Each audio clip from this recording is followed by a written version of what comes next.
Hello friends, मैं राहुल। आज हम बात करने वाले हैं डायनामो पर। और इससे पहले मैंने डायनामो की 2 क्लासेस आपको अवेलेबल करा दिया है, जहाँ हमने चुंबकीय रेखाओं के बारे में, इसके साथ ही हमने विद्युत चुम्बकीय प्रेरण और चुंबकीय फ्लक्स के बारे में बात किया था। तो एक एक टॉपिक को हमने बहुत ही बेहतरीन तरीके से समझाने का प्रयास किया है, ताकि आपके जो डाउट हैं क्लियर हो और आगे के जो हम चीज़ों को समझने वाले हैं डायनामो के बारे में, वो आपको आसानी से समझ में आ जाए। तो हमने चीज़ों को सरल बनाने के लिए सबसे पहले हम एक टॉपिक को समझने का प्रयास किया है। थोड़ा सा मैं आपको दूसरी क्लास से कनेक्ट करूँगा, ताकि जो चीज़ें हम कंटिन्यू कर पाएँ। देखिए, हमने आपको बताया था कि चुंबकीय फ्लक्स के बारे में बताया था। हमने कहा था कि जैसे एक पृष्ठ है और इस पृष्ठ से गुजरने वाली संपूर्ण चुंबकीय रेखाओं की संख्या को हम क्या कहते हैं? चुंबकीय फ्लक्स कहते हैं। चुंबकीय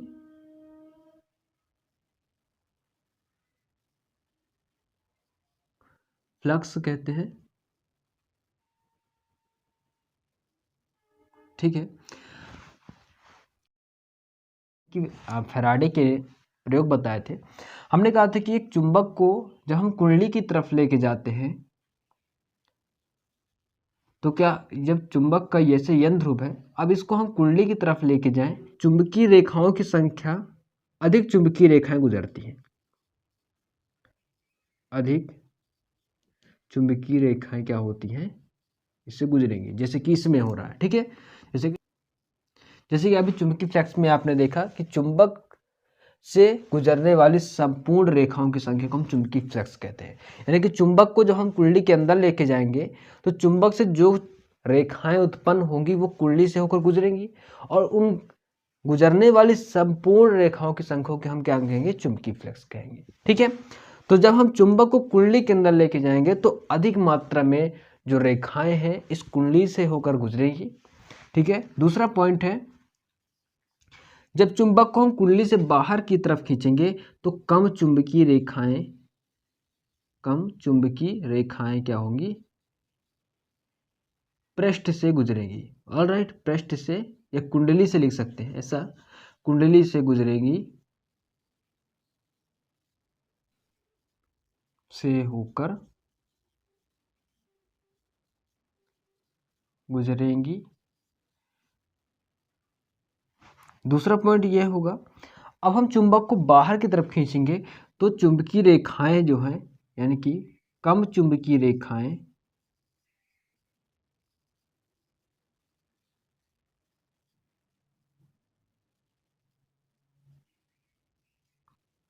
कुंडली से होकर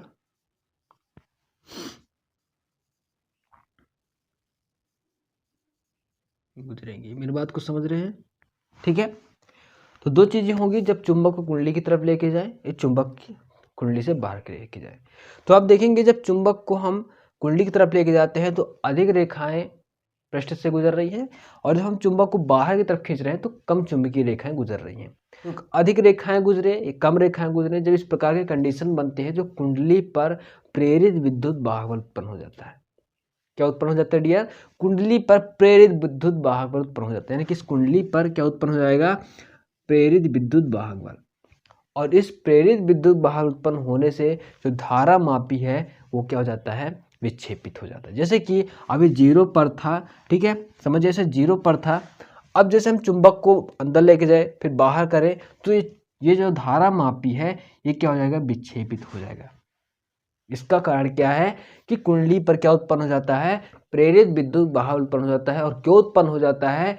क्योंकि जो चुंबकीय फ्लक्स के मान में क्या हो जाता है? परिवर्तन। अब इससे बनने वाले ढेर सारे प्रश्नों के उत्तर आप दे सकते हैं। जैसे कि, तो पहला सवाल ये बन सकता है कि चुंबकीय फ्लक्स के मान में परिवर्तन क्यों होता है? तो चुंबकीय फ्लक्स के मान में परिवर्तन इसलिए होता है क्योंकि हम जब चुंबक को कुंडली की तरफ लेके जाए, चुंबक को कुंडली से बाहर की तरफ खींचे, तो यहाँ पास दो कंडीशन बनते हैं। जब हम अंदर की तरफ लेके जाते हैं, तो अधिक मात्रा में चुंबकीय रेखाएं कुंडली से होकर गुजरेंगी।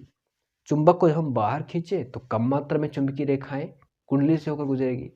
तो इस प्रकार से चुंबकीय रेखाओं में परिवर्तन होने से चुंबकीय फ्लक्स के मान में परिवर्तन हो जाता है। आया बात समझ में? दूसरा सवाल यह बन सकता है फ्रेंड्स, कि चुंबकीय जो धारा मापी विक्षेपित क्यों होता है? तो धारा मापी इसलिए विक्षेपित होता है क्योंकि जब हम चुंबक को कुंडली की तरफ, ये चुंबक को कुंडली से बाहर की ओर करते हैं तो चुंबकीय फ्लक्स के मान में परिवर्तन होता है, जिससे कुंडली में क्या उत्पन्न हो जाती है, प्रेरित विद्युत भाग उत्पन्न हो जाता है। और जब कुंडली पर प्रेरित विद्युत भाग उत्पन्न हो जाता है तो धारा मापी को क्या कर देता है, तो धारा मापी को क्या करता है, विक्षेपित कर देता है। फैराडे का निष्कर्ष लिख लीजिए। फैराडे का निष्कर्ष, क्या निष्कर्ष निकाले थे, जो चीज़ें मैंने आपको अब समझाया पढ़ाया था, जो चीज़ें मैंने आपको पढ़ाया बस हम इसको यहाँ पास क्या कर रहे हैं, नोट डाउन कर रहे हैं। जब कभी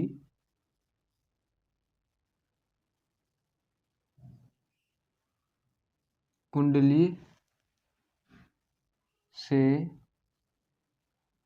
होकर गुजरने वाली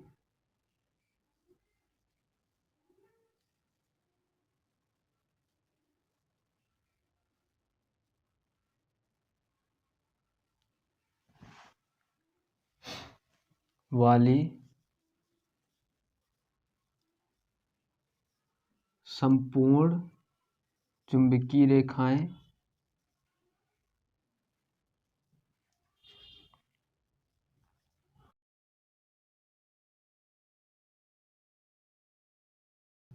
या चुंबकीय फ्लक्स, ऑलराइट, चुंबकीय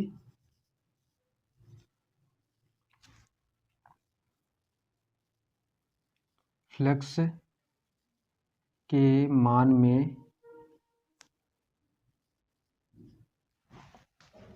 क्या हो जाता है, परिवर्तन हो जाता है।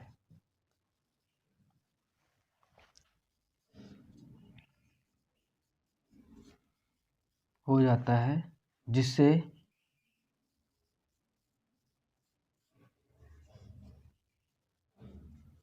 कुंडली में प्रेरित विद्युत वाहक बल उत्पन्न हो जाता है। ठीक है, हो जाता है, ऑलराइट। ठीक है, यहाँ पास हमने जो कुछ लिखा है ये मैंने आपको बहुत ही आसानी पूर्वक समझा दिया है और मैं उम्मीद करता हूँ कि सभी स्टूडेंट को चीज़ें समझ में आ गई होगी। देखिए लिखा क्या है, मैं एक बार पढ़ देता हूँ कि जब कभी किसी कुंडली से होकर गुजरने वाली संपूर्ण चुंबकीय रेखाएं या चुंबकीय फ्लक्स के मान में क्या हो जाता है, परिवर्तन। ठीक है, क्या हो जाता है, चुंबकीय फ्लक्स के मान में परिवर्तन होना चाहिए। और जब चुंबकीय फ्लक्स के मान में परिवर्तन हो जाता है तो किसी भी कुंडली में क्या हो जाता है, कुंडली में प्रेरित विद्युत वाहक बल उत्पन्न हो जाता है। और जब प्रेरित विद्युत वाहक बल उत्पन्न हो जाता है तो धारा मापी क्या हो जाता है, विक्षेपित हो जाता है। तो जब भी आपसे कभी भी सवाल ऐसा पूछा जाए प्रेरित विद्युत वाहक बल कैसे उत्पन्न होता है तो आप बहुत ही आसानी से इस चीज़ के बारे में क्या कर सकते हैं, डिस्क्राइब कर सकते हैं। ठीक है, मैं ऐसा उम्मीद करूँगा क्योंकि हमने हर एक टॉपिक को बहुत ही शांतिपूर्वक समझने का प्रयास किया और एक एक टॉपिक पर हमने ध्यान दिया है। ठीक है फ्रेंड्स, एक महत्वपूर्ण चीज़ है कि जो विद्युत चुम्बकीय प्रेरण की जो घटना होती है इसमें विद्युत वाहक बल क्या होता है, प्रेरित होता है, ना कि क्या, विद्युत धारा। ठीक है, इस चीज़ को याद रखना, लिख लीजिएगा कि विद्युत चुम्बकीय प्रेरण की घटना में, विद्युत चुम्बकीय प्रेरण की घटना में विद्युत वाहक बल प्रेरित होता है। ठीक है, ना कि विद्युत धारा।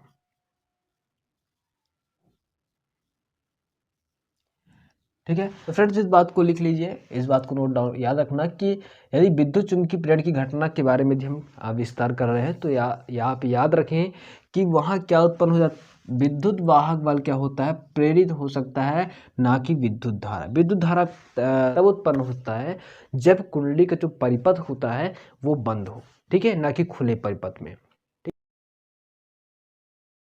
फ्रेंड्स, हम उम्मीद करते हैं कि आज की क्लास आपको समझ में आया होगा। जहां भी डाउट हो तो हमें कमेंट सेक्शन पर जरूर बताइएगा, साथ ही इस क्लास को लाइक जरूर कर दीजिएगा। सबसे जो महत्वपूर्ण चीज़ है कि आप इसे दूसरे फ्रेंड तक जरूर शेयर करें, क्योंकि बहुत सारे ऐसे स्टूडेंट हैं जिनको ये चीज़ें जानकारी नहीं होती है और ये चीज़ें उन तक पहुँचेगी तो वो भी समझ पाएंगे। साथ ही यदि आपने अभी तक हमारे चैनल को सब्सक्राइब नहीं किया है तो प्लीज़ सब्सक्राइब जरूर कर लीजिए। तो फ्रेंड्स, हम मिलते हैं अगली क्लास में। जय हिंद।